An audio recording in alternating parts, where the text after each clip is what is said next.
hear you. That's all that Oh, matters. that's important. Okay, we're live actually, y'all. So Right. Welcome, welcome. We're so happy that you have joined us this afternoon.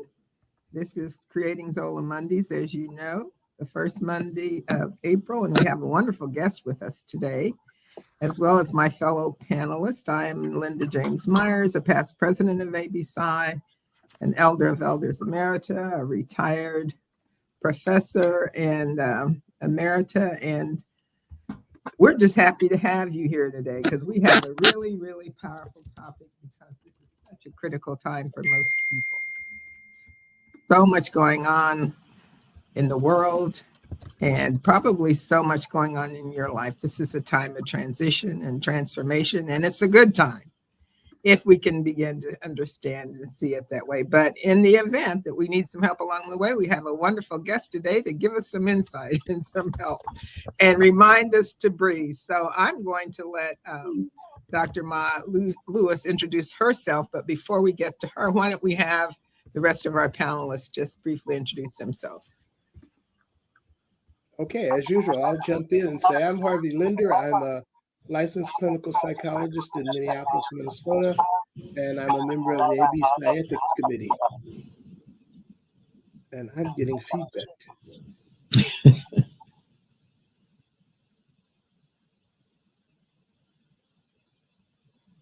Somebody jump in. yeah, I guess I can hop in. I'm Dr. Jonisha Hickson. I am the vice chair for the DC ABSI and looking forward to this conversation because, like Nana Linda said, there's a lot of death and transitioning happening. So it's just, heavy, a lot to deal with. I'm William Parham. I am the crisis coordinator for Sawabona Healing Circles, and I am excited as well to jump in this conversation, especially after some of my personal life conversations yesterday regarding loss. Hey everyone, I'm Dr. Robina Onwonga. Thanks, Dr. Lewis, for joining us. I'm looking forward to today's conversation too, for similar reasons that were mentioned. I'm actually joining from Kenya right now because I was here for some family stuff and celebration, but also loss. So cycle of life things.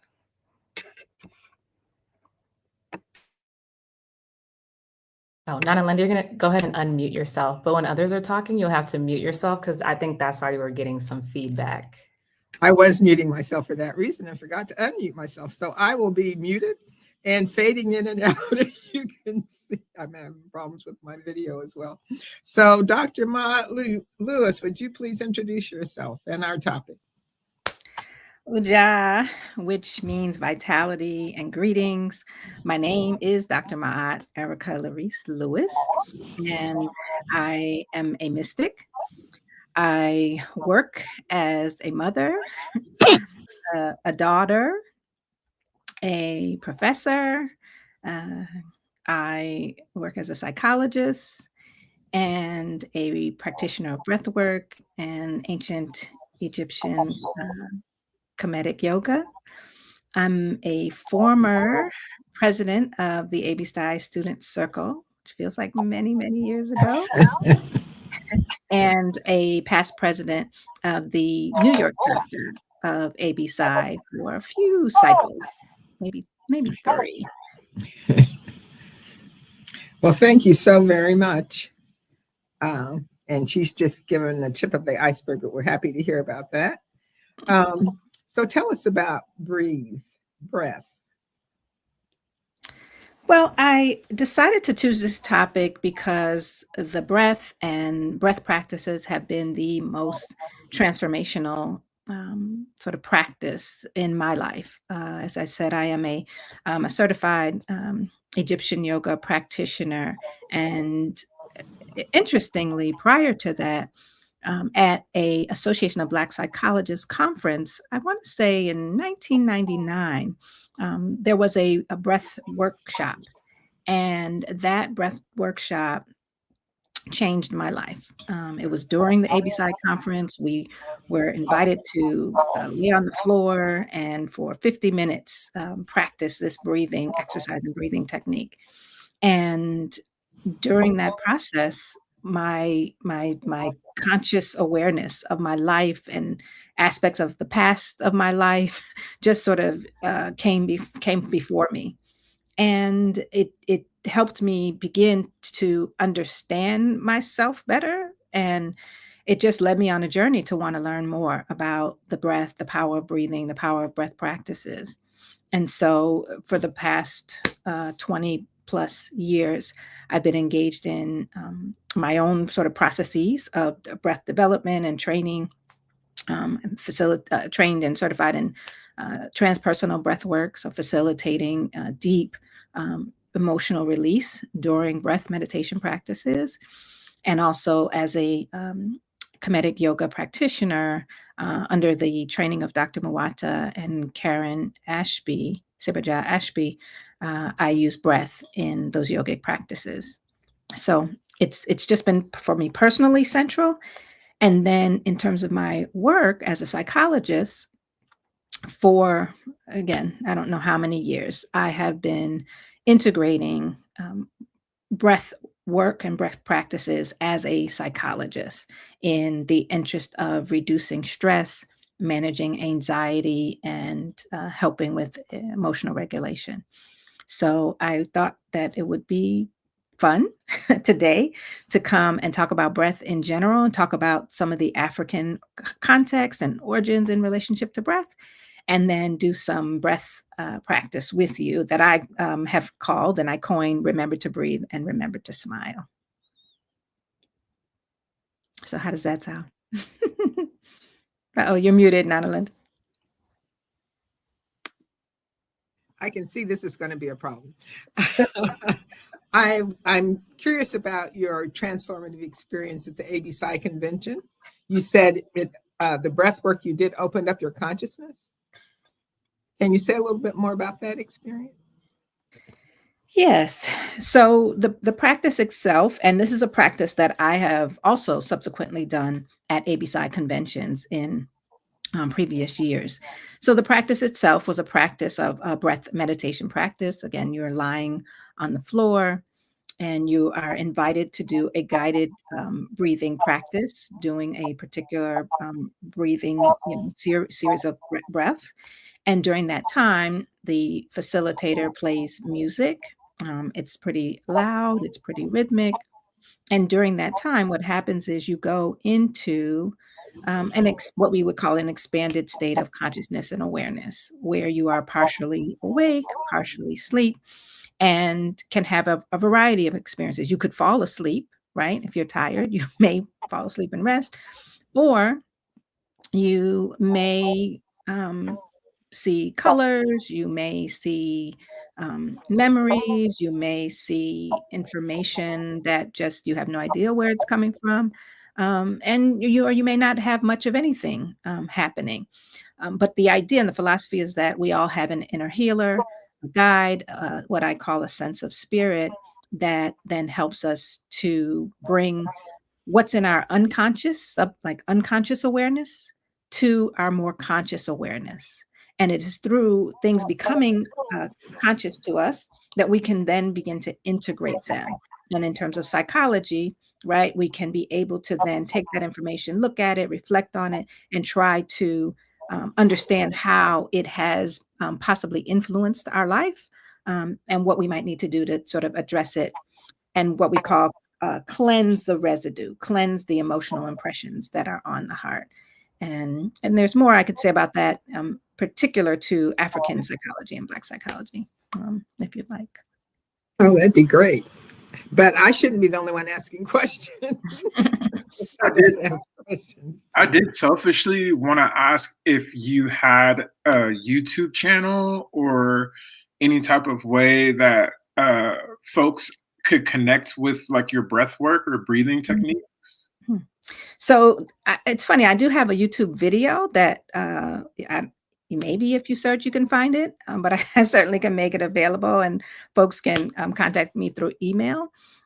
For a long time, I believe the revolution would not be televised, but would occur through one-on-one interaction. So I don't do or promote much. I have my Facebook account, but I don't post a whole lot of things. So this has been a process where people have come to work with me personally, or I do now do the breathwork practice virtually. And so we do facilitation virtually and online. And so if folks are interested, I'll share my email, and that can be a source to begin to connect. I think there's a humongous opportunity for Black breath workers to become more visible and guide and lead our people in these practices. When I look at these spaces online, there's so many breath workers, but none of them look like me or us on this call. Yeah. And so I'm very grateful that you're here, that you're doing this work. And I just want this work to be disseminated to so many of us. Yeah. So not only does folks may not look, like us, but also the philosophy and teachings behind the breath work do not come from an African-centered, African conscious perspective. So, and there is a knowledge base, right? An African philosophical knowledge base from which, we know the earliest of civilizations come. And what I've come to find is that, what we see today as breath work, as meditation, as yoga practice, can be seen, right, in our ancient philosophy and practices. And you just, you have to go through training and education and working with teachers to learn it. But the opportunities are there. And we are certainly building and trying to build so we can begin to offer more to people. We have You're going to share one experience with us today, right? Yes. So yeah, what kind of time frame do we have? So make sure I do give enough time. We've got about 45 more minutes. Yeah. Okay. We have a question from somebody on our Instagram chat, Dr. Dennis, who said, can the Akashic records be accessed through breath work? I'm guessing they're referring to like the cosmic, more spiritual, atmospheric. Yeah. So what I referred to, right, during breath work is the process that occurs is this state of half being awake, half being asleep. In ancient Kemet in Egypt, there were locations, temples, and outside of some of those temples were sanatoriums, which are like hospitals. And they practiced what they call sleep temple practice. And these were practices where priests and priestesses would assist people in going into sleep states and dream states in order to help heal whatever ailments they were having, and or gain guidance from the Neteru, the gods and goddesses, in order to understand what it is they needed to do to heal themselves. And so you can access all kinds of information in the next, realm and other realms of consciousness. My practices do not sort of invite or encourage people to go looking for something specific, but if it is your what we call Ari, which is sort of parallel to the Indian Eastern yogic term, karma. If it's your Ari, your Ariyu, then you may come across that information. That may be the information you're guided to. Your sense of spirit will give you the information you need in order to do the healing. Or let's say if you're becoming a teacher, an educator, you will be guided in the material that you need to be guided to. So I hope that answers that question. We're so excited because last week Dr. Parham shared what he described as somatic healing practices. So our audience is going to be fed well with opportunities to put into practice some of these ancient ideas. Yeah, so and absolutely, the somatic, I think, is a great term that breath work also falls under. We're talking about the connection between the mind, the body, and the term that I like to use is sense of spirit. So let me, if I can, just say a little bit about this concept of a sense of spirit. It is a core idea that I hope people would take away today. So in Kemet, in ancient times, the concept of spirit, is central to life. The Ankh, the symbol of the Ankh, means life, right? And it represents and has been used and is often used in the iconography in relationship to the breath. I didn't know whether or not we would have time or opportunity today, or even how. I might show some images, but there are images and things, right, of the symbol of the ankh being held to the nose of a royal personality, of a person or individual. And those iconographic images help us in understanding that there is a unseen essence, right? Spirit, unseen energy, spirit that functions in an integrative way with the soul, the mind, and the physical body and all of creation. So the core idea is that everyone has a sense of spirit, a sense or a subjective awareness of the energy that functions within them, their soul, their mind, their physical body, and all of creation. And so theoretically, when we are connected to our sense of spirit, right, our subjective awareness of that energy, we function more optimally, right? Dr. Linda James Myers is optimal psychology, right? We function more optimally. We have better communal connection, better interpersonal relationships. We feel well, we feel good. When we are disconnected from our sense of spirit, right, that awareness, that energy, we tend to function suboptimally, more communal disconnection, less interpersonal, wellness and relationships, less balance, less harmony.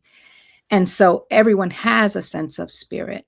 And in my clinical work and my therapeutic work and in the breath work practice, it's about helping people to connect to that sense of spirit. And the core nexus that we use is the breath, right? And in ancient times, the breath was seen as the nexus between the spirit realm, that unseen divine essence, and our mind, body, and physical body. So the idea of remember to breathe and remember to smile sort of is a direct practice for inviting the breath and engaging the breath, remembering to breathe, and remembering to smile as a way of promoting health and wellness. The term remember to breathe, remember to smile is very, I don't know, I want to say American in the sense that it's modern, right? Like that's not a term that the ancient Kemetic folks were using. But in our modern times, our folk are not all exposed to our ancient wisdom. And so sometimes we need to start with language that is familiar, right? Remember to breathe, remember to smile. It's very simple, very familiar. In ancient times, when one would breathe, and the images and the iconography that's available shows us that the ankh is placed like and held up to the nose, and the person takes in a breath. And so when you are breathing in the breath, you are sort of thinking of that image, visualizing the breath, the life force, right? The ankh symbolizes life force. So the life force is going in, right? And then when you remember to smile, as you exhale, you are softening the face, you are gently and slightly smiling.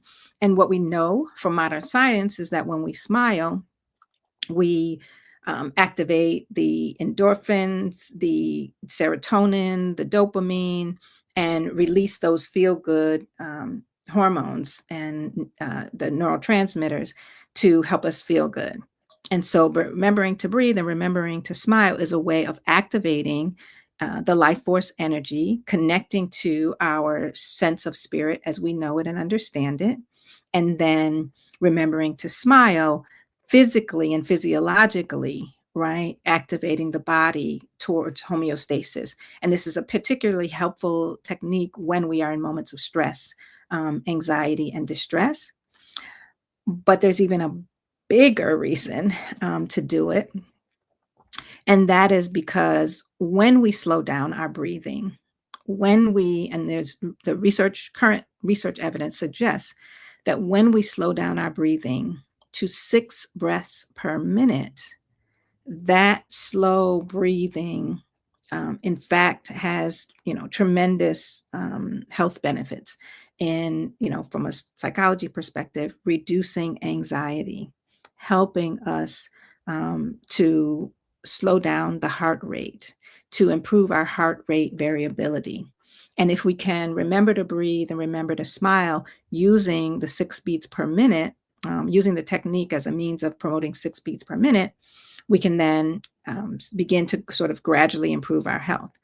I would like to do a little test, if we could, a little assessment, maybe a breath assessment. So, Please do. okay, so the research tells us that, well, first of all, let me say, fun fact: how many times do you think we breathe during the course of the day? Anybody? Throw out a number. 555. 555. Okay, close. Not close. Sorry. Sounds like a lot of math. Yes. So breath. 22,000 times. Yeah. We are taking 22,000, breaths during the course of any given day.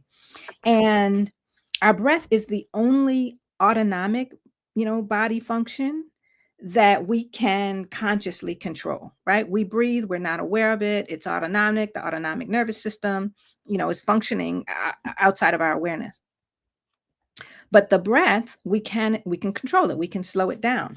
So what we're going to do for our little assessment is I'm going to set a clock for 1 minute, and I'm going to invite you to just notice your normal breathing, your normal healthy, breathing pattern. So I don't want you to slow it down. Don't want you to speed it up. I just want you to count the number of times you breathe in and breathe out. That's 1. And breathe in, breathe out. That's 2. So just basically take notice of your breath during the course of this 1 minute while we're breathing. So, and then at the end, if you're willing, share the number of breaths that you noticed. Okay, so you can sit comfortably. You don't have to do anything special. Again, I don't want you to try and slow down your breath. Just start noticing your breathing. Okay, we're going to do the slow breathing in a minute, but this is just to breathe normally. Okay, and those of you who are out there watching, please get ready. So in the next 5, 4, 3, 2, 1 moment, we'll begin. So just start breathing in and out in your normal rhythm and count every time you inhale and exhale. That's 1. We're going to do this, as I said, for just about a minute. We're at 15 seconds now, and it may feel a little strange, but just keep counting your breath. That cycle of inhale and exhale. So we just got about 30 seconds left to go. Keep counting. This is a little breath awareness assessment. I call it the BA assessment. And so we have just about 10 more seconds to go.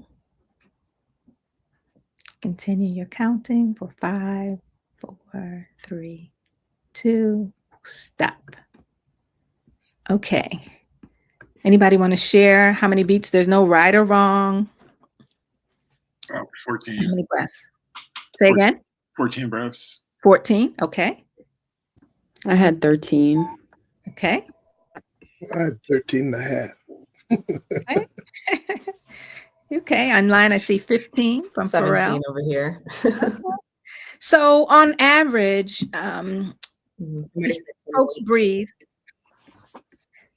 folks breathe between 12 to 18 breaths a minute. That's generally the average in doing just sort of normal activity. And we can function, normally doing that.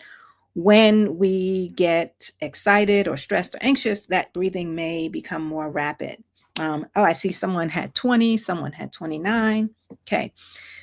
So again, research has shown us that 6 breaths per minute really creates optimal health, where, maintaining and sort of reducing our blood pressure is able to occur.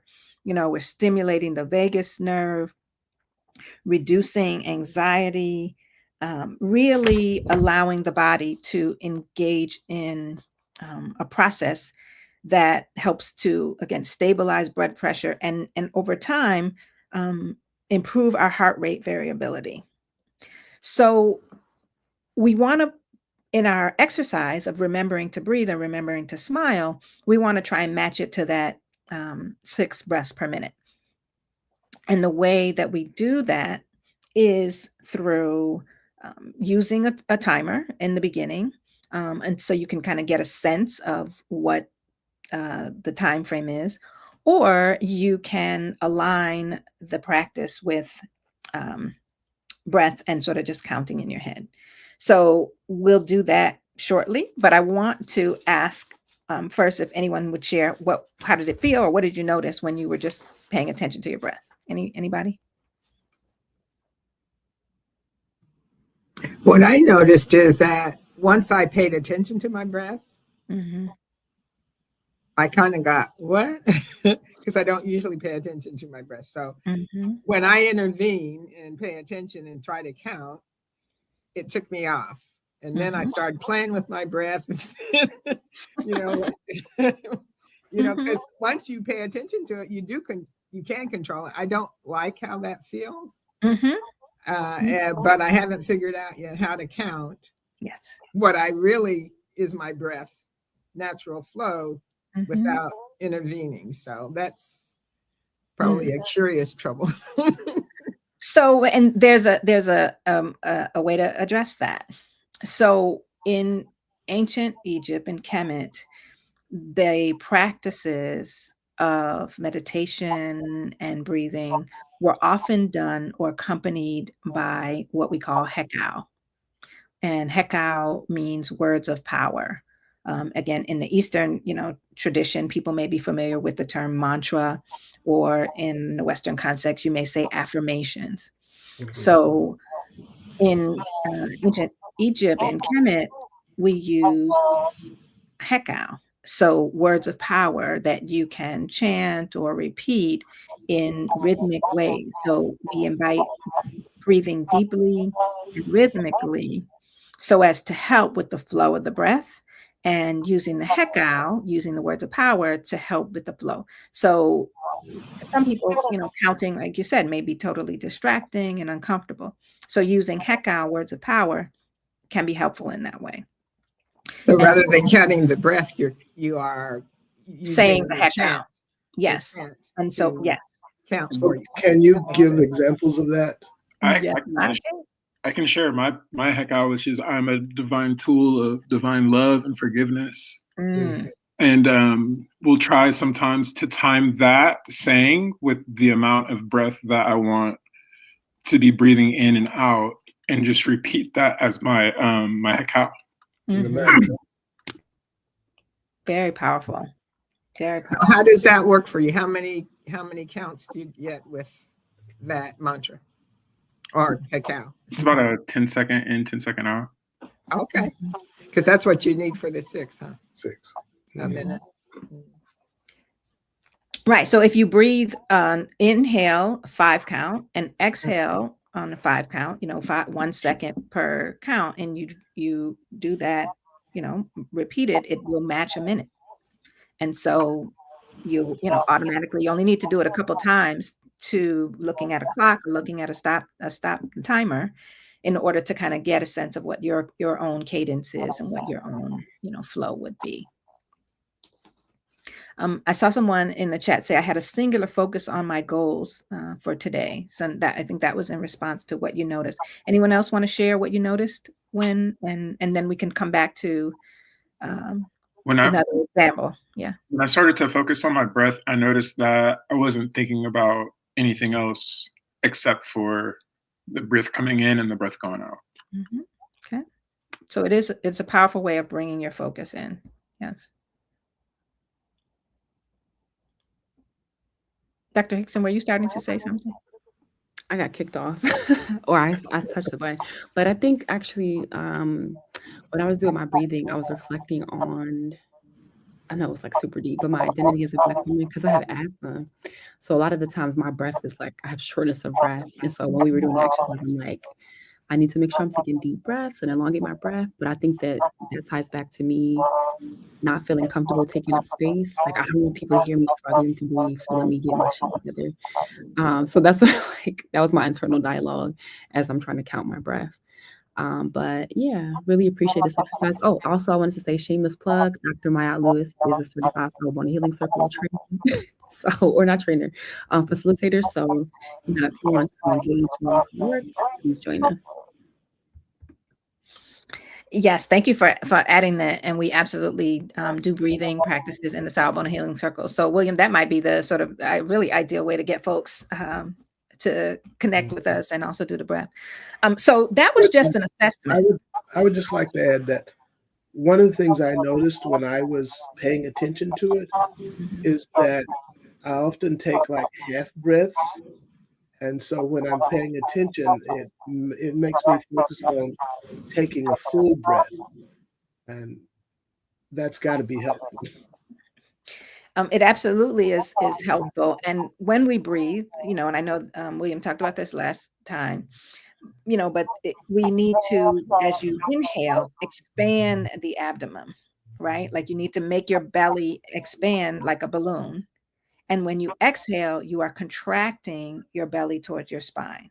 So as you breathe in, and you are like pushing your belly out. As you exhale, you're contracting and bringing the belly in towards the spine. For most people, we do not breathe properly. We have not been socialized, educated, or trained to expand the belly when we breathe in and to contract it when we breathe out. And I a noticed lot of that that's coming from up here, not down there. yes. So what normally happens when we are anxious or tensed or stressed is that we have shallow breathing of the breath, right?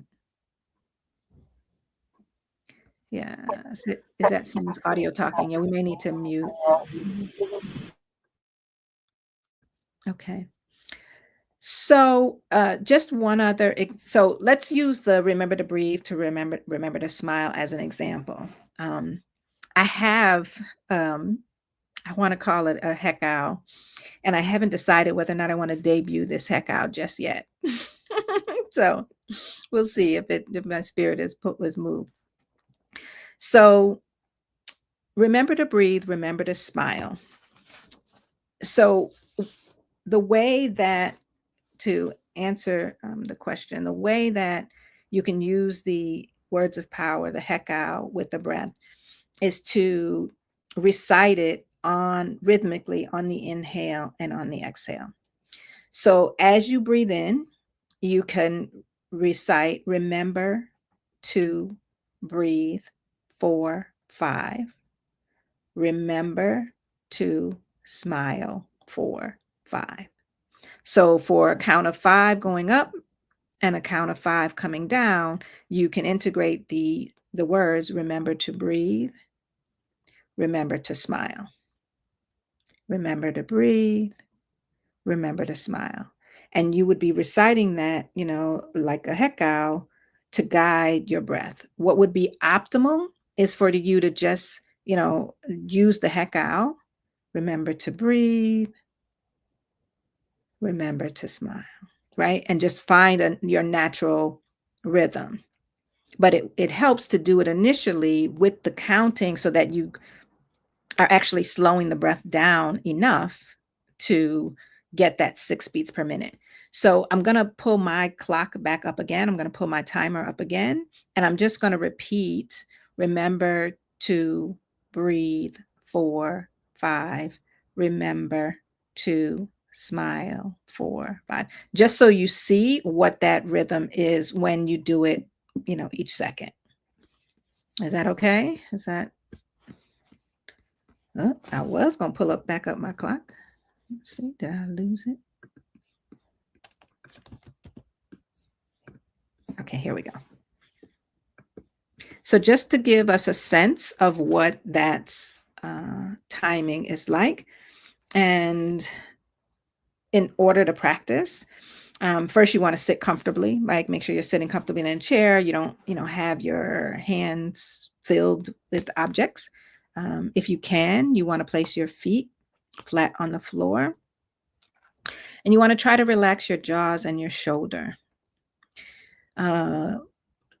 We start with gently, if you'd like, closing your eyes, or you can just lower your gauge, but we're going to talk through it first and then we'll practice it. So you don't need to get set up first. You don't initially you don't start right out. First, you just want to kind of take a moment and simply observe your breath like we were doing before. And then we'll begin the intentional breathing, right? Slowly, more deeply. You're going to inhale through your nose. You'll let your belly expand. You're going to exhale either through your nose or your mouth, and you're going to gently, again, pull that abdomen towards your spine. It'll take a few rounds at first to like find your steady rhythm. And then we'll add the words of power. So first, let me just show you what it is when we inhale. Remember to breathe 4 or 5 to the count. So in 3, 2, 1, I will start. Remember to breathe 4, 5. Remember to smile 4, 5. Remember to breathe 4, 5. Remember to smile 4, 5. Remember to breathe 4, 5. Remember to smile 4, 5. So you get a sense of the rate. Okay. Most of the time when I do that, people are like, oh, that feels so stale and awkward, right? So we don't want to necessarily be beholden to that, but we want to have a sense of the rate. So now, if I just say, remember to breathe, and kind of, like rhythmically, remember to breathe, kind of holding it. Remember to smile. Remember to breathe. Remember to smile. Okay. So we get the cadence, we get the pace. All right. Would we like to practice? Okay. So we practice and process. In the ancient Kemetic tradition, when we are learning meditation, we're learning spiritual practices. First, we reflect on the teachings. First we listen to the teachings. We then reflect on the teachings, and then we meditate on the teachings. So we're going to practice the breath, which leads to meditation if we were doing a more intense practice. So how about we sit again comfortably in our chair. You can again gently close your eyes or just allow a gentle gaze. Just take a moment, observe your breath. No need to change it. Just notice the in-breath and the out-breath. Want you to start breathing more slowly and deeply. Inhaling through your nose, letting your belly expand.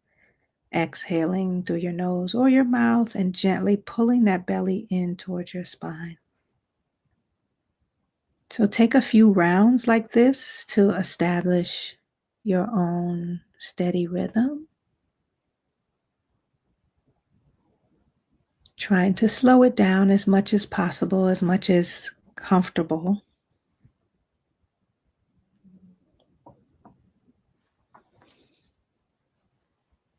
Just another round or two, finding your own steady rhythm, although I'll begin to guide initially and then allow you to go at your own pace. So remember to breathe.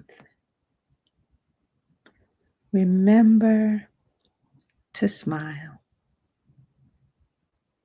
We're going to inhale slowly while saying, remember to breathe. Remember to smile.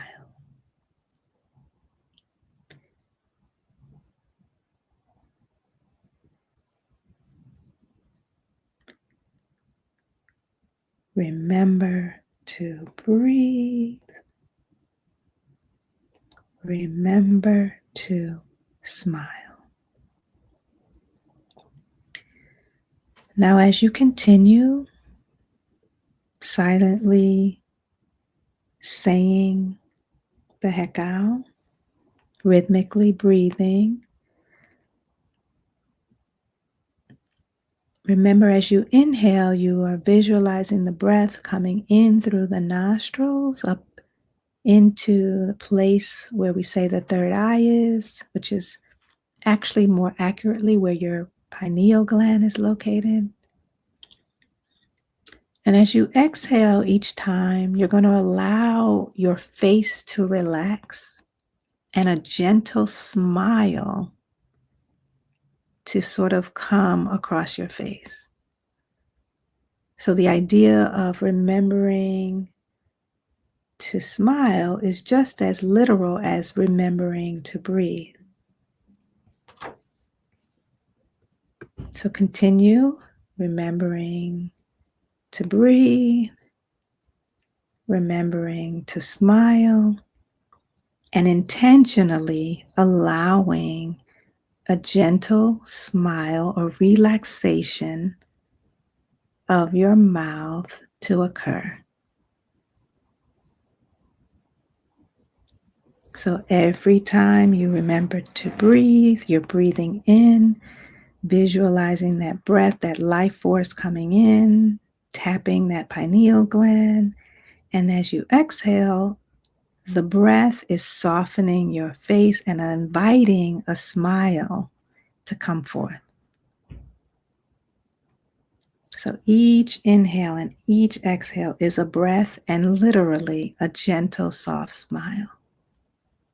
If you've ever seen a visual of the Pera, Tutankhamun, the sort of most famous of the ancients, there's a slight smile on the facial mask of Tutankhamun. And so we're trying to just invite that gentle smile to come forth every time we remember to breathe and remember to smile. If that smile begins to sort of take over, you might actually, really allow your face to expand. You might allow your teeth to begin to show and open up.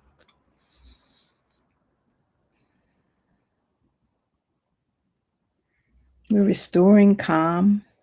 We're connecting to our sense of spirit and all the centers of energy. So we're going to continue just another minute, a couple more rounds, remembering to breathe, remembering to smile, allowing that gentle, soft smile to come forth each cycle of your breath and your smile. Now, when you're ready, you can take in a nice deep breath and then deeply exhale and let it out. If you'd like, give it a little sigh just to begin to ground yourself. And I invite you to consider what you notice or share. What do you notice? You can just take a moment before you respond. See what you notice. Your mind, your body, your sense of spirit.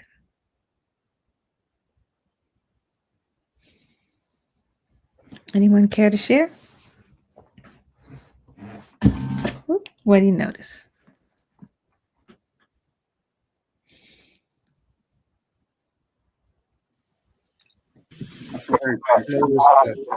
I noticed that everything else just seems to tune out, just to drop Nana out of. Linda, can you mute? Go ahead, Dr. Linda. I noticed that everything else just seems to fade away and tune out. And so I'm just within myself and everything else goes away. It's interesting. Everything goes away. You might also say that you are also becoming connected to everything else, and sort of there's a process of the separation, maybe even dissolving itself a little bit. Mhm. Very powerful. Thank you. Anyone else? What do you notice? Yeah, I think for me, I'm trying to get back into my mindfulness-based practices. So again, shameless plug. Solve healing circles have been helping me to do Mhm. that because we'll engage in things like affirmations and breath work like we're doing here. And I noticed that, right, when you do mindfulness, I think a lot of people, there's a myth that everything will just dissolve away. And that is the case for some people. But for others, there are certain things that will come to the forefront of our consciousness. And I think the key in mastering mindfulness is to say, I acknowledge that that's here, but I'm not going to necessarily address it. So for me, as I'm doing this breathing, I'm thinking about all the things that are going wrong in my life or that I have to deal with or the responsibilities I have to, take care of as a school psychologist. And so I think that in my head, I was like, there's a lot of things I can't control, but I can control my breathing and I can control my nervous system through my breathing and I can control being grounded through my breathing. So I'm just going to focus on this, notice those things, and then deal with them, later on. Yes. So if I could just respond on what you said. So that is a sort of very powerful example of sort of what we are trying to enact, right? You sort of being aware in the moment and what many people call mindfulness. From the African perspective and the ancient Africans perspective, we take it a step further and we are inviting our sense of spirit to be enacted, to be connected. And so, as African people, it is not just the present moment, right, that we are seeking to be aware of, but we are seeking to connect to that which is all things, to develop the self knowledge that, in fact, we are really one and that we are sort of separate, like removing that separation awareness. So, it we are seeking to sort of be mindful and intentionally and explicitly connect to our sense of spirit as we understand it. And that may differ, and it differs for any person. And so our work in part is getting a sense of what our own sense of spirit is as well. Dr. Robina, you want to say? Yeah, I'd say for me, unfortunately, a lot of times when I'm anxious or when I'm feeling more of that tension that Dr. Linder mentioned, like up on my chest, is when I begin to be more conscious of my breathing and how shallow it might be or how, yeah, emotional I guess I might be feeling. And I would say this last week for me, I've been experiencing like a roller coaster of emotions with the being here with cousins and friends, but then also going to my uncle's funeral and how overwhelming that was. And I have actually been practicing deep breathing because I've realized like that's the main thing that can help me. So sometimes I've like gone off into a little corner or like just gone to like a family member's room to get space and just breathe and calm myself before I like exit back into be around other people. And it's been really helpful. And another thing that it does for me, which I think back to like when I first started, I guess, practicing mindfulness more consciously, like while I was in grad school, is that it really helps me to remember to be grateful for my health and just the moments that I'm able to be. Because otherwise, I guess I'm in some ways, taking it for granted because I'm not recognizing that I'm actually breathing. But like you said, this being one of the autonomic processes in our body that we can control, it's a very beautiful process to recognize like, oh shoot, okay, I actually can like release some of this tension in my chest by just slowing down my breath and allowing myself to be in this moment and not try to control things that are going on. So I've been appreciating the benefits of it. And this is a really good reminder for me to continue to practice it on a regular basis, even if it's for like 5 minutes a day. That'll be what, 30 breaths? 5 minutes Yes. for that, Yeah. 5 minutes or something. Yeah, and the smile is intended to help invoke the gratitude, right? Yeah, exactly. Yeah, Yeah. yeah, yeah. Mhm. The smile today was what anchored me into peace because the first few rounds of breathing, I could not get out of the script in my head, Mhm. and some of the frustrations that I've been feeling dealing with certain folks in my area, Mm. and I couldn't get out of it. But that reminder to really lean into the smile helped me to get out of my head. And even if it's just in my face, I was able to get more into my body, which then allowed me to get more into the breath. And I came out of that in a much more peaceful state than even Mhm. just going into it. Mhm. One of the things I noticed is as I got into my rhythm of trying to do 6 breaths a minute, Mhm. I did better when I didn't listen to anything outside of myself. Mhm. Mhm. And so what I realized is I kind of must be in that flow a lot more than I realized because I Mhm. smile a lot. And the Mhm. danger of smiling a lot is you get these smile lines. Well, it's good. Yes, yes, yes.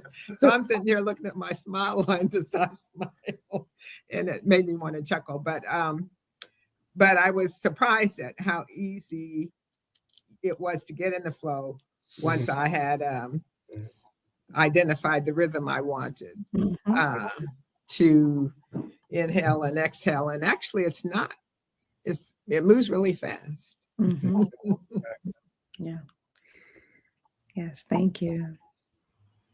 I think the thing that I would like to share with others who are trying this is if you feel like you're trying, you should probably stop trying and just do it. It's because it's when you forget what you're doing that you're doing it right. Mhm. Yeah, it's really, learning to listen to that inner guide. What I call in my work is this your sense of spirit, your own the definition that myself, my colleagues, we develop is it's your feeling, your sense, your guiding consciousness, right, Mhm. within. And it functions again interchangeably with the soul, the mind, and physical body. And so even taking, 5 minutes a day to engage the practice. And I typically advocate, 5 minutes before you get out of bed in the morning, like before your feet hit the floor, like just take that time to do some breathing, and then the 5 minutes after you get in bed in the evening, right? You sit up and you just do the practice. So you're bookending your day. But really beyond that, this practice, is advocating for moment to moment awareness. Remember to Mhm. breathe, remember to smile at any given moment, right? Like we named it that way so that the action that's done is in fact available at any moment, anytime. It seems to become unconscious. It seems to become unconscious, you said? Mhm. For So me. yes. Well, Nana Linda, you are pretty connected. You do smile a lot and you do laugh a lot. So I think yes, there's a lot of flow I've seen in my experience with you. Mhm. Anything else you notice? When you said the word flow, that's actually what I was thinking when Baba Linder was saying, like, if you're trying, just stop trying and, just let it, happen. I think of flow, and I know we've talked about how some folks who, whatever created positive psychology have taken from African traditional wisdom practices. And it just reminds me of kind of how you started off by letting us know that as African people, or like with ancient Kemet, it is just a way to connect us back to the source. And when I think of what was described about like the separation, I also see it more as like kind of neutralizing. So Mhm. we're, as humans, we're trying to be so conscious and we think we have all this control and power, and we're, in the atmosphere in a certain way. We're kind of bringing ourselves back down to earth in a way and just becoming one with everything that Mhm. exists, instead of trying to exert our, false sense of power over nature. Mhm. Yeah, I mean, ideally, we want to be in harmony, Mhm. right? And you know. Yeah. So, I can't say enough again where I started that using the breath Mm, has been the most transformational process mm, for me in my own journey of healing. And, the intensive breathing practices that I've done in terms of, training experiences and, 3-hour breath sessions, 10-day retreats, to moment awareness as remembering to breathe and remembering to smile. And so breath practice may not be for everyone, but everybody does it, right? Everybody has a sense of spirit. Everybody has a breath. And it's a matter of finding your own subjective awareness of what works for you in order to utilize it in your health and your own well-being. Thank you so much, Dr. Lewis. Mm. And I'm going to do a shameless plug. Dr. Lewis is going to join me for the Optimal Psychology Retreat in May. So we're going to have a fabulous healing time. We're out of time, but we're so happy you joined us. And this has been very powerful, as we knew it would be. And we look forward to seeing you the next time. Thank you. Remember to smile. Thank you, Dr. Lewis. Thank Thank you. you. Dua, which means Dua. adorations. Thank you.